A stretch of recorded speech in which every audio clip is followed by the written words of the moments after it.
Picture someone in your organization for a second, not like a celebrity, maybe not even a senior executive, you know, the ones with their faces on the website.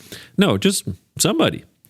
Maybe it's that person who knows exactly which vendor to call when the system goes down at 3 a.m. Maybe it's that person whose name appears nowhere on the org chart, but whose absence would crater your entire IT department within about a week. Or maybe it's that individual who has built so many relationships with so many customers that if they were to leave, well, no one's kept track of that Rolodex. You know what a Rolodex is? You got someone in your head? Okay. Now, imagine they're gone, like tomorrow. They retired, maybe they quit, maybe they were involuntarily laid off or terminated. Doesn't matter. They're not coming back. And guess what? They didn't write any of the stuff that they know down. It's nowhere. How long does it take your organization maybe to recover from that person leaving? Like a couple weeks, couple hours, a year, 3? Does it ever?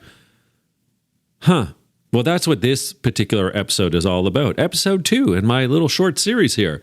It's the systematic slow motion expulsion of irreplaceable people from organizations that genuinely cannot afford to lose them. Welcome to episode 2, the Experience Conundrum. Okay, let's recap things. This is 5 Shades of Grey. It's episode 2. I am your author and trusty host, Dan Pontefract. In episode 1, I introduced something that I call age debt. It's a term found in my new book, The Future of Work is Grey. The cumulative organizational failure to plan for and value age with an aging population on one side and a vanishing youth pipeline on the other. We are shifting from what we used to call the bell-shaped workforce, and it is now in favor of the bulb-shaped workforce. If that sounds new, go back and listen to episode 1 and come back here. Anyway, the second shade, the Experience Conundrum. Let me define things first. The conundrum distilled is as follows. Every leadership survey ever conducted out there will tell you that organizations want what? Experienced talent, good talent, wisdom, judgment, pattern recognition, the ability to read a room, to look around corners, and still have that wisdom in which to act on whatever it is that they just saw. It's the instinct to know when a quarterly forecast might be too clean and someone is cooking the books or hiding something on the other side of it. Every workforce action by those same organizations tells you the opposite, though. Layoffs, as we've seen recently, target the highest paid, which means the most experienced usually. Hiring funnels filter out the recent grad language or the early career language. Job descriptions that might list 5 years of experience because 7 years would cost too much. And how about the performance management systems that reward visible output over that invisible, tacit, institutional knowledge and memory? Companies and organizations that say they want only experience provides what? These companies, they behave like experience is a budget line, and it's an item that is optimized away. That is the conundrum, and it has a cost, folks. There is a measurable, calculable, frequently catastrophic cost that almost no one on leader teams is tracking properly. And it's really kind of a thing you can't slack. So let me back it up a bit. In 1966, a Hungarian-British scientist and philosopher named Michael Polanyi wrote a book called The Tacit Dimension. The book is pretty thick, dense. It's occasionally frustrating if you get through it. And it contains one of the most useful ideas a leader can ever encounter. And Polanyi's central observation was this: we know more than we can tell. We know more than we can tell. He was pointing out that a category of knowledge that is almost impossible to write down, and it's like this: the way maybe an experienced surgeon feels resistance against a scalpel. The way a master mechanic hears the difference between a failing bearing and a failing belt. The way maybe a 30-year client manager knows, someone just knows, that a particular customer is about to defect, maybe go to the competition. And that's happening just days before there's any data to confirm it. This is called tacit knowledge. It's not in the manual. It's not in the training videos. It's not in any document on any server. It's not, frankly, on your team's discussion boards. It lives in someone's head, and it's learned through years of doing the work, and it walks out the door the day someone retires or fires or leaves because they're frustrated. Now, things are going to get expensive. Now, I've done some work, thankfully, with American Productivity and Quality Center, the folks at APQC. They published some research on what they called, quote, the Great Retirement and Knowledge Loss. And their finding was pretty straightforward. A significant share of the workforce is approaching retirement. Okay, we know this, right? But leaders are kind of aware of it. But most organizations still lack any consistent or proven strategy that captures and then transfers that expertise, which is inherently about to leave. Awareness isn't exactly a strategy. Awareness, even if you might suggest without action, is just kind of slow motion damage. Now, here's where the conundrum bites, and this is what you got to pay attention to. Tacit knowledge, by definition, is the thing your AI tools can't replace, because AI tools work from explicit knowledge. That's the knowledge they've scraped over years and years of books and manuals and other things. But it's the stuff that's been written down, codified, structured. It's kind of, all that stuff that's gone into some sort of data set. But the wisdom that walks out the door, that's precisely the wisdom that no LLM or large language model has ever seen. And, well, I don't know. I don't think it will either in the future. So when you let your older workers go, the ones I call the rubies, and you assume that some chatbot's going to fill in the gap, you're trading the only knowledge that distinguishes your organization for the same knowledge every competitor's chatbot already has. So are we just going to fight chatbot with chatbot now going forward? It's kind of the corporate equivalent, of selling the family farm to buy a discount store gardening kit. So NASA, let's think about them. I mean, lots of good things have happened recently. I mean, we went around the moon again. How cool was that? But in 1969, the U.S. did put astronauts on the moon. They had 6 successful Apollo landings, and the last of those was in 1972. And then they walked away for about 50 years until, obviously, in this past year, 2026. But in the 2020s, NASA decided to go back. So Artemis is what I'm referring to. Same destination, a.k.a. the moon, different decade, but a different generation of engineers, somewhat obviously. Now, NASA discovered something kind of interesting you should pay attention to. A meaningful chunk of the engineering knowledge that had put humans on the lunar surface in the 60s, well, it no longer existed inside the agency. Not because there was a fire and the documentation was destroyed. The documentation was pretty intact. No, the knowledge was gone because the engineers who knew how to use the documentation, how to interpret it, what the trade-offs implied, what the unwritten reasons were behind the design choices, etc., they had retired or, sadly, passed on. So NASA, what did they do? They had to retrieve, they had to reconstruct, they had to rebuild knowledge that the U.S. once held as kind of like a national capability. What did they do? The agency did this by having storytelling labs where the retired Apollo engineers were brought back to talk through their thinking. They had these structured mentorship programs, oral histories, lots of interviews. I mean, NASA got there in the end, but they had to actually go back, find the knowledge, because the knowledge had kind of walked out the door. And NASA, because they decided to go back to the moon, had to sort of revector things and not quite start again, but certainly tap into those rubies and say, what do they know and how can we retrieve that? So what if you looked at your own organization? Do you have some version of the Apollo program or now Artemis?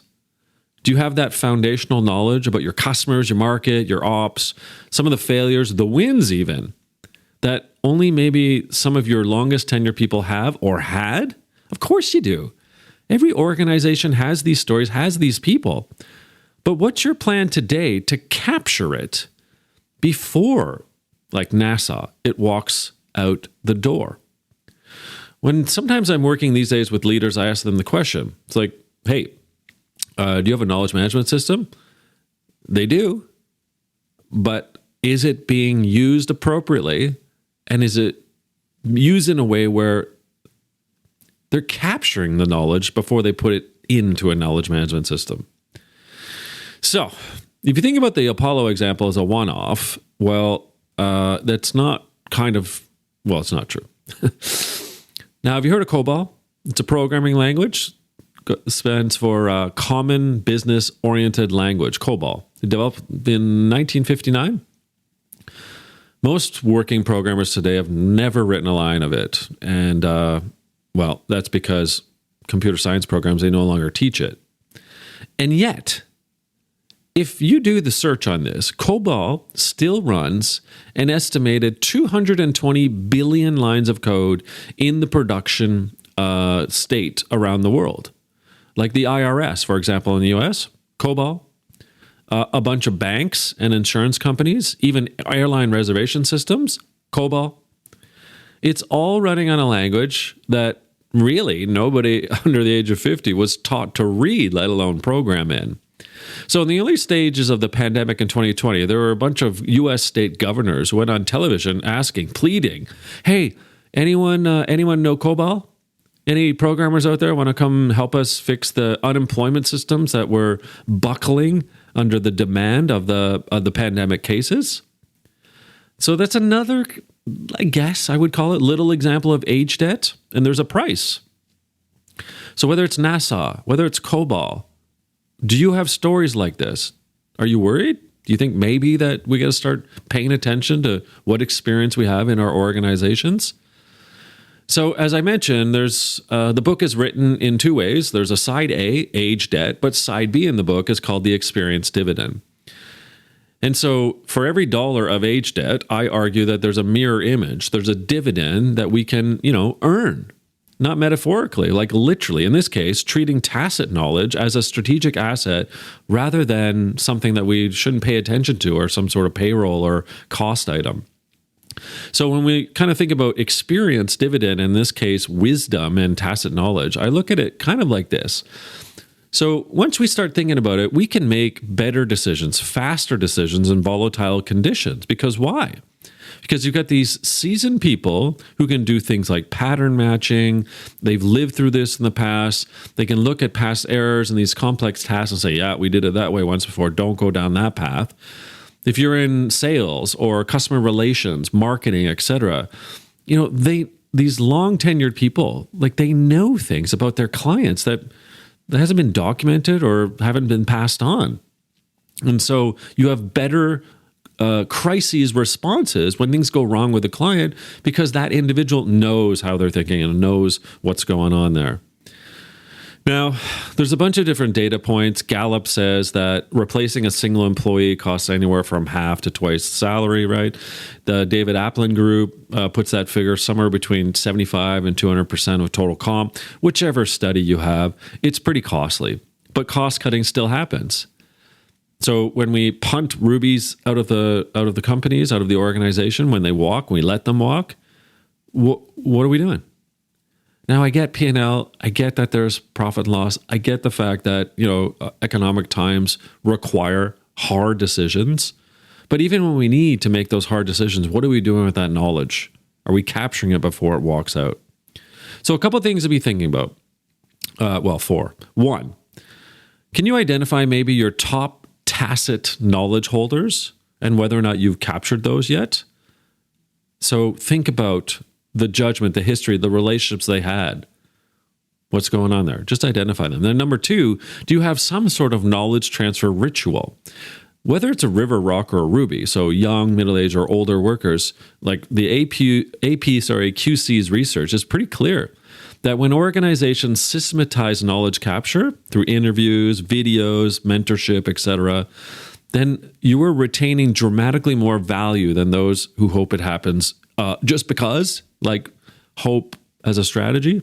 Number three, if you can think through, even though I know I just talked about P&Ls and the fact we have to balance budgets, but if you can think through the strategy of whether or not your company or your organization just terminates the most expensive people because that's the easiest thing to do to hit your numbers, maybe we need to do away with that type of thinking.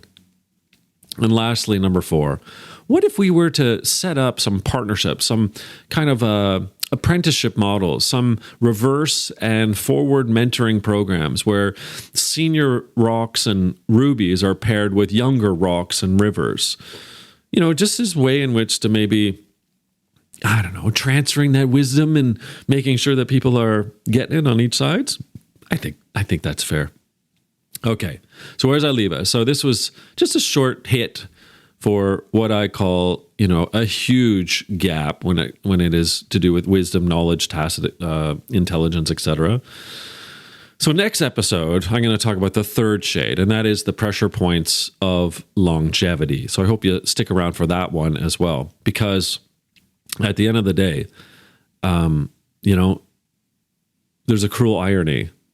And layered on top of this conundrum we just talked about is that organizations waking up tomorrow, and they might honor that experience, but there's people that don't even know that they're going to be living longer. And organizations, I think, to me, have a duty, a responsibility to help people see that they're going to live well into their 80s, 90s, even hundreds, and that they might have to work until their 70s.